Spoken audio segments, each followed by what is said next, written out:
श्री गुरुचरणकमलेभ्यो नमः। गुरुर्ब्रह्मा गुरुर्विष्णुः गुरुर्देवो महेश्वरः गुरुर्साक्षात् परब्रह्मा तस्मै श्री गुरवे नमः। नमस्कार मित्रों, मैं पंडित रजनीश आचार्य। आज आपको मैं कुंडली के 12 भावों के बारे में जानकारी देता हूँ कि किस भाव से किस चीज़ की जानकारी प्राप्त करना होता है। मित्रों, सबसे पहले सभी 12 भावों को भिन्न काम मिले हुए होते हैं। कुछ भाव अच्छे तो कुछ भाव बुरे होते हैं। जिस भाव में जो राशि होती है उसका स्वामी उस भाव का भावेश कहलाता है। हर भाव में भिन्न राशि आती हैं, हर भाव में भिन्न राशि आती हैं, लेकिन हर भाव का कारक भावेश कहलाता है। मित्रों, सबसे पहले प्रथम भाव अर्थात लग्न भाव। मित्रों, प्रथम भाव को लग्न भाव भी कहा जाता है। प्रथम भाव जो होता है मित्रों कुंडली में, वह तन का भाव होता है। मित्रों, तन भाव प्रथम भाव से व्यक्ति की शारीरिक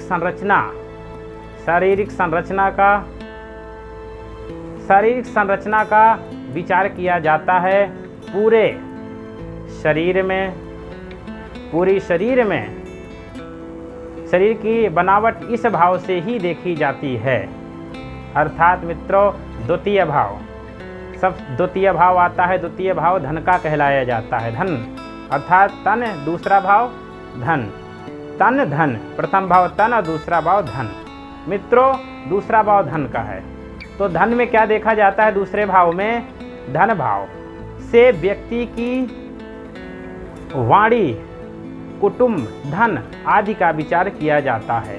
विद्या, चेहरा, खान पान की आदतें आदि भी इसी भाव से देखी जाती हैं। यह कुंडली का द्वितीय स्थान है, द्वितीय भाव है। प्रथम मास के स्थान है, ये द्वितीय भाव होता है धन का। अब मित्रों आता है तृतीय भाव।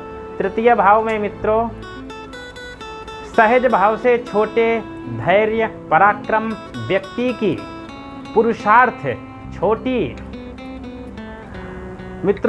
छोटी यात्राएं, मित्रता, नौकर, दास दासी आदि आते हैं। यह मजबूत इच्छा शक्ति का भी भाव माना जाता है।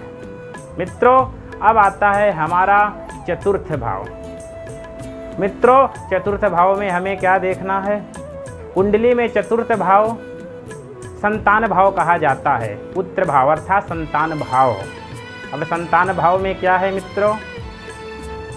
चतुर्थ भाव में सुख भाव होता है। सुख भाव का प्रतीक है पर, वाहन, माता, घर का सुख, झूठा आरोप, मकान, खेती बाड़ी, वाहन आदि इस भाव से देखा जाता है, चतुर्थ भाव से। मित्रों, अब आता है पंचम भाव। पंचम भाव संतान अर्थात पुत्र भाव। संतान भाव से यह देखा जाता है मित्रों, पंचम भाव से, कि यह संतान प्राप्ति का भाव है, शिक्षा का भाव है।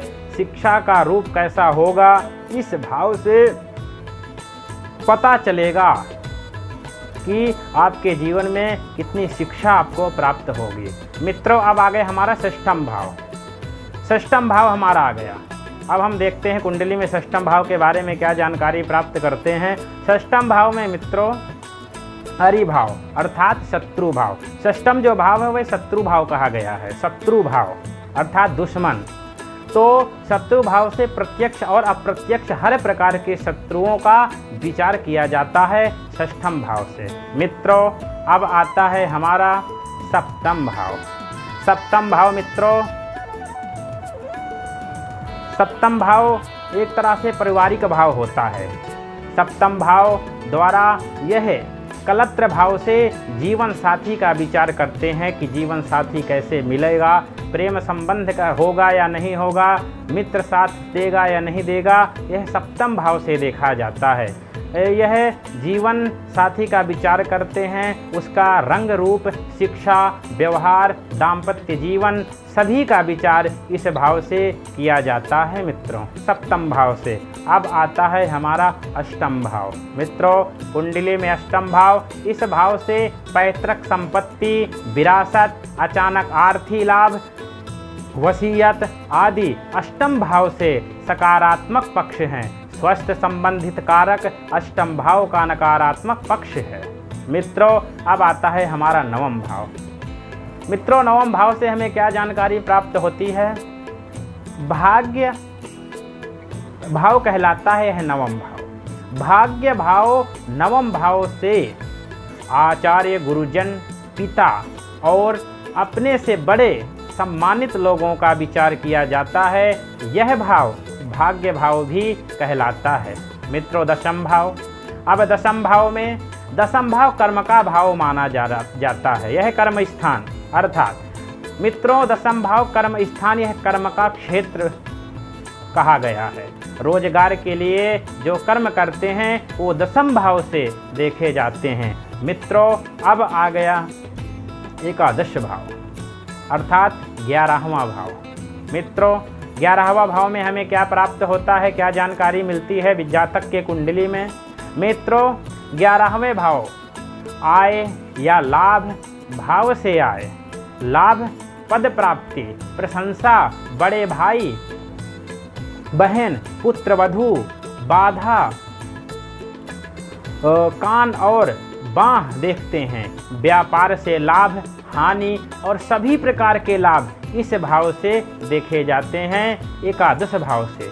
मित्रों, अब आता है हमारा अंतिम भाव, अर्थात द्वादश भाव, जिसे हम 12 भाव कहते हैं। 12वां भाव कुंडली का 12वां स्थान, 12वां भाव बोल दीजिए या द्वादश भाव बोल दीजिए।